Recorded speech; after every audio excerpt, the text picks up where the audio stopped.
প্রিয় ছাত্রছাত্রীবৃন্দ, পশ্চিম সরকার শহীদ BM degree কলেজের পক্ষ থেকে তোমাদের সবাইকে অভিনন্দন। তোমরা আমাদের কলেজে ভর্তি হয়েছে, এই জন্য তোমাদেরকে ধন্যবাদ। আমাদের কলেজকে চয়েস করেছো, পছন্দ করেছো, সিলেকশন করেছো, এই জন্য তোমাদেরকে ধন্যবাদ। তোমরা জানো যে আমাদের পশ্চিম সরকার শহীদ বিএম ডিগ্রি কলেজের যে একটা ঐতিহ্য, বিশেষ করে বিএম শাখার যে ঐতিহ্য, সেটা তোমরা পূর্ব থেকে জানা আছে। এই কারণে তোমরা এখানে ভর্তি হয়েছো। আমাদের এই কলেজ পিরোজপুর জেলার মধ্যে, বরিশাল বিভাগ কেন সারা বাংলাদেশের মধ্যে একটা ঐতিহ্যবাহী কলেজ। এখানে তোমরা চয়েস করে ভর্তি হয়েছো।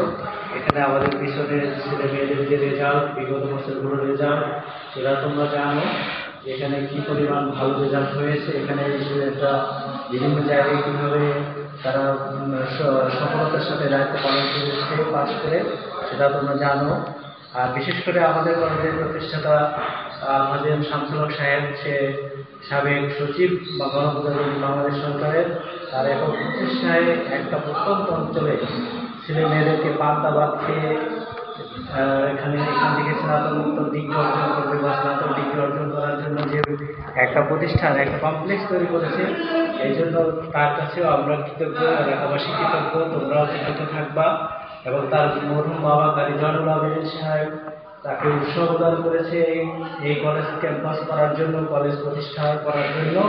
এই জন্য তার রুহের আত্মার মাগফিরাত কামনা করছি। এই বিষয়গুলো আলোচনা করে আমি আমার বিষয়ে একটু আলোচনা করব। সেটা হলো, আমি যে বিষয়গুলো পড়াবো, আগে আমার পরিচয়টা দিচ্ছি।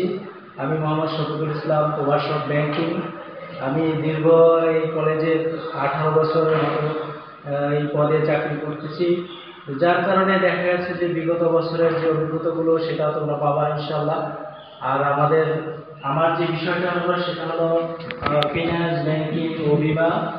আর এই বিষয় কোড হলো 22-18, ফিনান্স, ব্যাংকিং, বিমা। তো তোমাদের এই বিষয় সম্পর্কে আজকে প্রাথমিক কিছু আলোচনা আমি তোমাদেরকে শোনাবো। সেই বিষয়টা হলো, তোমাদের এই বিষয়ে একাদশ শ্রেণীতে 200 মার্কের একটা পরীক্ষা হবে। 200 মার্কের তোমাদের সর্বমোট তোমাদের 200 মার্কের পরীক্ষা হবে। সর্বমোট 200 মার্ক তোমাদের হবে।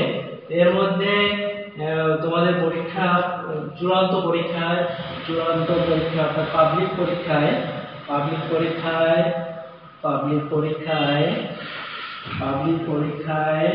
তোমাদের 90 মার্কের পরীক্ষায় লিখিত পরীক্ষা হবে 90 মার্ক। পাবলিক পরীক্ষায় তোমাদের 90 মার্ক হবে। আর বাকি 100 যে 10 মার্ক থাকবে